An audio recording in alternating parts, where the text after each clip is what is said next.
डायन का श्राप और गांव की कहानी। रात का सन्नाटा था। घड़ी में ठीक 12 बज रहे थे।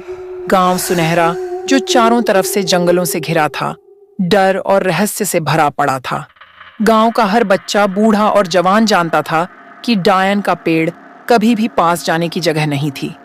पिछली रात गांव के एक बूढ़े किसान रामलाल की मौत ने पूरे गांव में सनसनी फैला दी थी। वह अपनी बैलगाड़ी लेकर रात में गांव लौट रहा था, लेकिन सुबह उसका शरीर गांव के पास एक झाड़ियों में मिला। उसकी आंखें खुली थीं, चेहरा डर से अकड़ा हुआ था और शरीर ऐसे मुड़ा हुआ था जैसे किसी ने उसे बलपूर्वक तोड़ दिया हो। गांव के बुजुर्गों ने फुसफुसाते हुए कहा, डायन ने उसे ले लिया। रवि, जो हाल ही में इस गांव में सरकारी नौकरी के लिए आया था, इन अजीब घटनाओं पर विश्वास नहीं करता था। उसे लगता था कि यह सब पुरानी मान्यताएं और अंधविश्वास हैं। लेकिन उसकी दादी, जो बचपन से इस गांव में रही थीं, हर रात उसे चेतावनी देती, डायन के पेड़ के पास मत जाना बेटा, वहां आज भी कलिंदी का श्राप जीवित है। रवि को इस कहानी में दिलचस्पी होने लगी। उसने दादी से पूछा, दादी, ये कलिंदी कौन थी और उसका इतना डर क्यों है? दादी ने गहरी सांस ली और कहा, सैकड़ों साल पहले कलिंदी इस गांव की सबसे सुंदर और बुद्धिमान महिला थी। वह जड़ी बूटियों और इलाज में निपुण थी, लेकिन उसकी यह खासियत गांव वालों के लिए श्राप बन गई। जब गांव में फसल खराब हुई और लोग बीमार पड़ने लगे, तो कुछ जलनखोर लोगों ने उसे चुड़ैल घोषित कर दिया।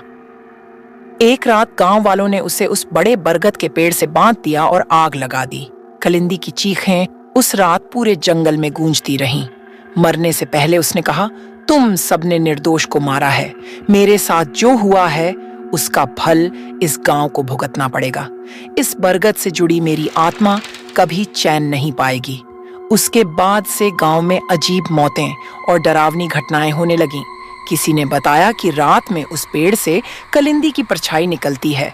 रवि ने इस कहानी को दादी की घड़ी हुई बात मान लिया और ठान लिया कि वह डायन के पेड़ के रहस्य को सुलझाएगा।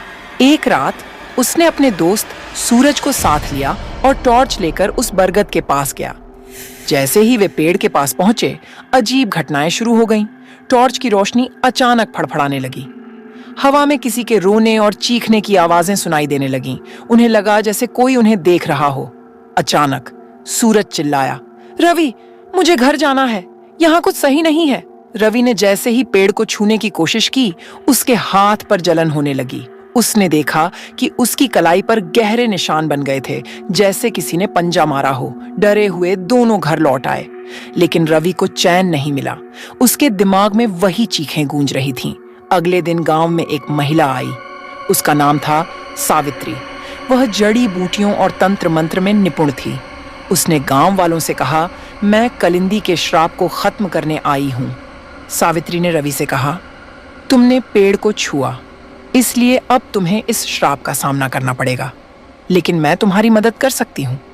रवि सावित्री पर भरोसा करने लगा, लेकिन वह महसूस कर रहा था कि सावित्री कुछ छुपा रही है। आधी रात को सावित्री और रवि उस पेड़ के पास गए।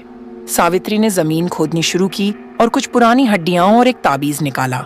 उसने कहा, यह कलिंदी का श्राप है। इस ताबीज को नष्ट करने से श्राप खत्म हो जाएगा। लेकिन जैसे ही वह ताबीज को तोड़ने की कोशिश करती, हवा में एक तेज चीख गूंजती है। सामने कलिंदी की आत्मा प्रकट होती है। उसकी आंखें जलती हुई लाल थीं।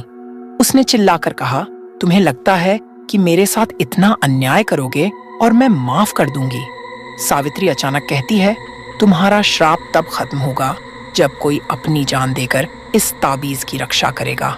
रवि को एहसास हुआ कि सावित्री उसे बलि के लिए इस्तेमाल करना चाहती है, लेकिन तभी रवि को अपनी दादी का दिया ताबीज याद आया। उसने वह ताबीज पकड़कर कलिंदी की आत्मा से कहा, अगर तुम निर्दोष थीं, तो तुम्हें बदला लेने की जरूरत नहीं। मैं तुम्हारी कहानी दुनिया को बताऊंगा, तुम्हें न्याय मिलेगा। कलिंदी का चेहरा शांत हो गया। उसने कहा, अगर तुम मेरा सच लोगों तक पहुंचाओगे तो मैं मुक्त हो जाऊंगी। जैसे ही रवि ने यह वादा किया, पेड़ पर सफेद फूल खिलने लगे। कलिंदी की आत्मा मुस्कुराई और धीरे धीरे हवा में गायब हो गई। गांव में फिर कभी कोई अनहोनी नहीं हुई। रवि ने कलिंदी की कहानी को लिखकर दुनिया के सामने रखा। गांव वाले अब उसे सम्मान के साथ याद करते हैं। दोस्तों, अगर वीडियो अच्छा लगे तो वीडियो को एक लाइक करें कि नीचे दिए गए लाल कलर के सब्सक्राइब बटन को दबा देना और पास वाला बेल बटन को भी जरूर प्रेस कर देना, ताकि रोज आपको ऐसे ही एक नई कहानी सुनने को मिले। क्या आप मानते हैं कि श्राप और बदले की कहानियां सच्ची हो सकती हैं? कमेंट में जरूर बताइए।